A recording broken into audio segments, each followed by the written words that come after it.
y plazas que pueden ser muy recurridos por gente que quiere juntarse en grupos un poco más grandes que los de los propios domicilios. Sofía Robinson está en pantalla, tenemos los detalles. Sofía, adelante, buenas tardes. Muy buenas tardes, Iván. Así es, múltiples dudas han surgido por las fiestas patrias. ¿Con cuánta gente me puedo juntar? ¿Dónde me puedo juntar? ¿Cómo me van a fiscalizar? ¿Quién puede hacerlo? Todas estas dudas las vamos a resolver con la subsecretaria de Prevención del Delito, Catherine Martorell. Muy buenas tardes, subsecretaria. Gracias por estar con nosotros. Muy buenas tardes, Iván también. Buenas tardes, subsecretaria. Partamos por lo básico. ¿Cuáles son los permisos? ¿Cuándo van a estar disponibles? ¿Cuánto duran? Ya, lo más importante es, si yo estoy en una comuna en cuarentena, no tengo permiso de desplazamiento especial para reunión familiar del 18. Si estoy en una comuna en fase 2, es decir, transición, quiere decir que tengo cuarentena el fin de semana, puedo sacar solo un permiso el día 18, 19 y 20.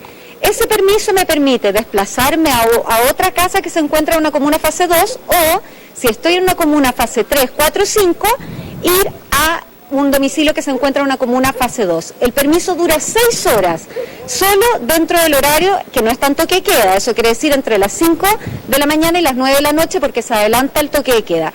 Por lo tanto, dentro de ese horario, solo una vez para quienes están en comuna fase 2 y se dirigen a comuna fase 2 o fase 3, 4 y 5, comuna fase 2. Ya, subsecretaria, es un permiso en todo el fin de semana. Yo tengo que elegir si lo uso el viernes, el sábado o el domingo.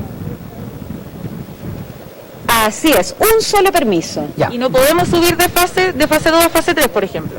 De fase 2 a fase 3 no se puede. Yo solamente, si voy a fase 2 y me muevo de fase 2, necesito de fase 2 a fase 2 el permiso o de fase 3, 4, 5 a fase 2. Perfecto. Y fase 1 no tiene permiso. Fase 1 no tiene permiso, muy importante.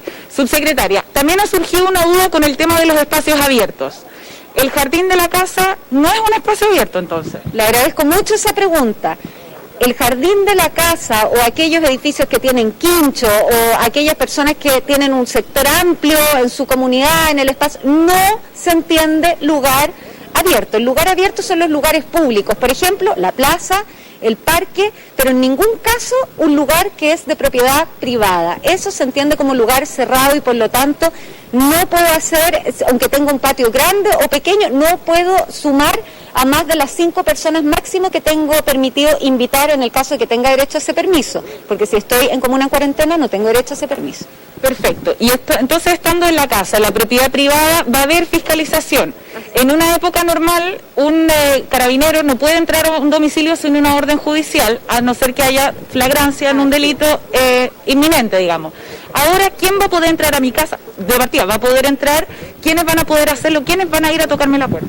Bueno, lo primero es señalar que se va a hacer una fiscalización muy importante durante este fin de semana, con cordones sanitarios, con despliegue de todas las fuerzas policiales y también de la autoridad sanitaria para ir controlando el desplazamiento de todas las personas. A eso se suma siempre la posibilidad que entrega el Código Sanitario en el artículo 155 de que con una resolución del director de salud se pueda llegar a ingresar a una casa. ¿Cuándo? Con auxilio de la fuerza pública. ¿Cuándo? Cuando existe una situación de flagrancia, es decir, si yo recibo una denuncia de que hay una fiesta clandestina, por ejemplo, el solo hecho de esa denuncia y de lo que puede percibir la autoridad fiscalizadora en el lugar le permite poder acceder. Lo hemos visto como ha ocurrido en muchas otras situaciones donde han habido fiestas clandestinas y aquí quiero recordar que la pena es muy alta. Si estoy cometiendo ese delito, que es un delito contra la salud pública, porque organizo una fiesta clandestina con 40 personas en mi casa, lo que puedo, me estoy arriesgando a penas de hasta 5 años de privación de libertad si soy la organizadora de la fiesta, además de multas sanitarias que pueden superar los 50 millones de pesos. En ese sentido, perdón Iván, muy cortito, ¿cómo se tienen que identificar los fiscalizadores? Porque hemos visto en otras ocasiones que hay personas que aprovechan este tipo de fiscalizaciones para cometer delitos. Esto es sumamente importante. ¿Quiénes pueden fiscalizar? Las Fuerzas Armadas, Carabineros de Chile, Policía de Investigaciones y la Autoridad Sanitaria. ¿Quién es la Autoridad Sanitaria? Es la que ha sido destinada por el propio Ministerio de Salud para ese efecto, además de los convenios que tienen con los municipios, en que personal municipal está en comisión de servicio de las Seremis de Salud en calidad de autoridad fiscalizadora. No hay más. El resto, si alguien tiene información de que se está cometiendo se está incumpliendo la norma sanitaria, puede denunciarlo, pero es la autoridad competente la que puede ejercer la acción fiscalizadora. Subsecretaria, entonces, lo que más o menos siempre pasa, homologuémoslo con los ruidos molestos, llega el guardia de seguridad ciudadana de una comuna, llega, toca el timbre, él solo está autorizado, fue capacitado por la Seremi de Salud, en fin, tendría las potestades para hacerlo. Él solo no puede entrar a mi casa, no puede exigirme que yo lo deje entrar a mi casa. No puede ingresar. No puede ingresar. Si va con un carabinero, no puede ingresar. ¿El carabinero lo puede ordenar? Puede ingresar cuando estamos frente a delitos flagrantes, es decir, Okay. hubo una denuncia previa, se puede constatar en el lugar, o bien en lo que establece el artículo 155 del Código Sanitario, que es esta resolución emanada del director nacional de salud. Que además, insisto, tiene que ser con colaboración de la fuerza pública. Oiga, para aclarar otra cosa, cualquier persona me toca el timbre, y yo quiero aclararlo porque es importante, Iván, lo que usted plantea. Si cualquier persona me toca el timbre, me dice yo soy fiscalizador y quiero ingresar a su casa, no puedo ni está permitido hacerlo. Sin embargo, si viene con carabineros, hay una denuncia, esa es otra situación. Así que cuidado con eso, no tienen por qué dejar entrar a cualquier persona al hogar. Y yo como dueño de casa tengo todo el derecho de exigir la identificación correspondiente, digamos. O sea, tiene que exigirla. Ya. Tiene que exigirla, ¿por qué? Porque si no puede estar, incluso como decía usted, en una situación de peligro. Ya hemos visto que en otras oportunidades aparecen estas modalidades delictuales, entonces siempre exigirlo. Y recordar que se requiere el auxilio de la fuerza pública frente a una situación de flagrancia. ¿El toque de queda del jueves, subsecretaria, sigue a las 11 de la noche? El jueves a las 11, viernes, sábado y domingo a las 9 de la noche. Pero lo que es importante es que el jueves a las 6 de la tarde comienzan los cordones sanitarios, pero ya estamos redoblando las fiscalizaciones en las distintas regiones y en los ingresos a las regiones, porque lamentablemente hemos visto que ya hay personas que están yéndose o intentando ir a segundas viviendas o a los distintos litorales, y ahí recordar que está prohibido, y que es por eso que lamentablemente nos hemos visto en la obligación de fortalecer desde ya todos los ingresos y salidas a las regiones. Subsecretaria, se ha hablado mucho de las multas. Consultarle también por... Perdón, Sofía. Que se habla mucho de las multas, y se habla mucho de las multas de 50 millones de pesos por el sumario sanitario. ¿De qué estamos hablando cuando hablamos de multa y de sumario sanitario? Y lo otro es esta idea del gobernador de Valparaíso, que ha dicho que si hay una persona sorprendida en su segunda vivienda, se tiene que devolver a Santiago, o sea, van a ser expulsados de la región, por ejemplo, de la región de Valparaíso. ¿Es posible eso? Absolutamente posible. Respecto a las multas, ¿de qué hablamos? Existen dos procesos cuando yo soy investigado o soy encontrado de alguna manera incumpliendo la norma sanitaria. Primero es el delito contra la salud pública, que eso por supuesto tiene que acreditarse a través del Ministerio Público y los tribunales de justicia. Pero en caso de que yo esté infringiendo el Código Penal, soy objeto de penas de 3 años, de 5 años, incluso de multas. Por otro lado está la investigación sumaria, es decir, la responsabilidad administrativa que ejerce la Autoridad Sanitaria de Salud, y que en esos casos el Código Sanitario habilita penas que podrían superar los 50 millones de pesos. ¿Y qué significa eso? Que finalmente el monto de la pena va a ir determinado en este proceso, que como todo debido proceso tiene se generan los cargos, luego vienen los descargos o la respuesta de la persona que está siendo investigada, hasta que se genera la condena o la sentencia. Y ahí se establece, de acuerdo al nivel de incumplimiento, cuál es el monto de la sanción que, como decimos, puede inclusive superar los 50 millones de pesos. ¿Y el sumario es más rápido que...? No, es más lento. Es más lento. Generalmente hemos visto que el Ministerio Público en las distintas regiones ha ido adoptando distintas posturas frente al incumplimiento de medidas sanitarias. Por ejemplo, la Fiscalía de Rancagua ha ido por los procedimientos simplificados y aplicaciones de multas muy rápido. En otros casos hemos visto, por ejemplo, la Fiscalía Sur, en que a la reincidencia están solicitando inmediatamente la prisión preventiva y van por el procedimiento más largo. En todos los casos también uno tiene que esperar a la evaluación que hace el propio Ministerio Público respecto a la forma en que se ha infringido la norma. No es lo mismo hacer una fiesta clandestina, exponer a 100 personas, organizar algo así, que en definitiva no tener el permiso al momento en que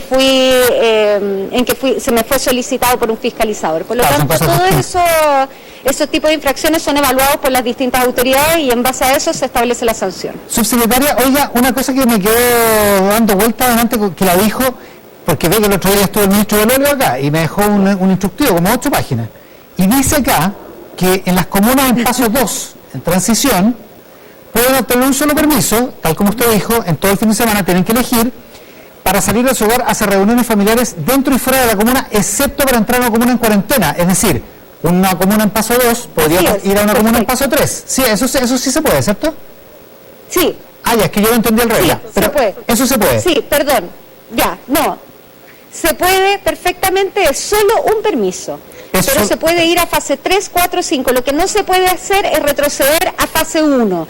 Eso está absolutamente prohibido. Claro, pero para moverme de comuna fase 3, 4, 5 a una fase 2, requiero el permiso. De una fase 2 a fase 2 requiero permiso. Y fase 2, 3, o sea, de fase 2 a 3, 4 y 5 también requiero permiso. Yo sé que es un poco enredado, pero yo creo que a poco lo hemos ido aprendiendo. Bueno, en eso estamos, tratando de aclararlo. Oiga, y otra cosa, el presidente del Consejo Directivo del Servicio Nosotros Electoral... tratando de explicarlo lo mejor posible. Entendemos que así es, subsecretaria. Oiga, el presidente del Consejo Directivo del CERVEL, hoy día Patricio Santamaría, dijo que si se encontraba una persona el día del plebiscito votando contagiada con COVID-19, se le va a detener, porque no puede andar en la calle, pero antes hay que respetar su derecho a sufragio. Él ha insistido en este tema en veces anteriores, en ocasiones anteriores, porque ha dicho, por ejemplo, cuando llega una persona en estado de ebriedad y quiere votar, se le deja votar y después se le lleva detenido. Y hace una especie de analogía. ¿Está correcto el presidente del Consejo del Servicio Electoral? Yo espero que él pueda explicar sus dichos. Lo único que nosotros, como Subsecretaría de Prevención del Delito, que es lo que nos ha encomendado también el Ministro del Interior, es establecer los mecanismos para generar la mayor participación posible y las mayores medidas de seguridad durante ese día para los desplazamientos. Ahora, si esa es la visión del presidente del CERVEL, espero que lo pueda aclarar bien y me imagino que contará con la venia de las autoridades sanitarias. No entiendo en el fondo de qué manera está anteponiendo un derecho por sobre el otro, ni en base a qué lo está decidiendo. Lo que sí le puedo asegurar, Iván, es que desde la Subsecretaría de Prevención del Delito, el día del plebiscito, vamos a tomar absolutamente todas las medidas que sean necesarias para que las personas puedan participar, puedan concurrir y lo puedan hacer de la mejor manera y más segura posible. Subsecretaria, antes de dejarla, quería preguntarle también por el tema de los espacios abiertos, también, ¿cómo pueden proceder a algún tipo de detención? Y si es que, por ejemplo, los fiscalizadores municipales pueden pedirme mi carnet de identidad junto al permiso. No, el carnet de identidad y el permiso pueden solicitarlo, el permiso de desplazamiento puede solicitarlo la autoridad sanitaria, puede solicitarlo Carabineros, Policía de Investigaciones y las Fuerzas Armadas. Cuando cualquier persona está capacitada para detener, más bien retener, es cuando estamos frente a un delito flagrante. Es decir, si estamos a las 10 de la noche, o sea, fuera en horario toque de queda, 40 personas celebrando en una plaza, ¿están facultados los guardias de seguridad para retener mientras llegan los policías? Sí, están facultados. Perfecto, muchísimas gracias, Subsecretaria de Prevención del Delito, Catherine Martorell, por conversar con nosotros esta tarde. Clarísimo entonces quedó el tema de los permisos, de las cuarentenas, cuánta gente voy a poder tener en mi casa, 5 personas adicionales a la familia. Entonces, el llamado, por supuesto, de la autoridad es a celebrar, por supuesto, con responsabilidad. Si lo va a hacer en espacios abiertos, también cuidando al resto, a los otros grupos que van a estar también compartiendo, y así todos podemos cuidarnos y pasar unas buenas fiestas patrias. Y muy importante, la fiscalización en los hogares es por algunas personas determinadas, autorizadas para ello, y nadie puede entrar a la casa de uno si no es con la fuerza pública y con la debida autorización, y además con el derecho absoluto de los dueños de casa, de los propietarios, de exigir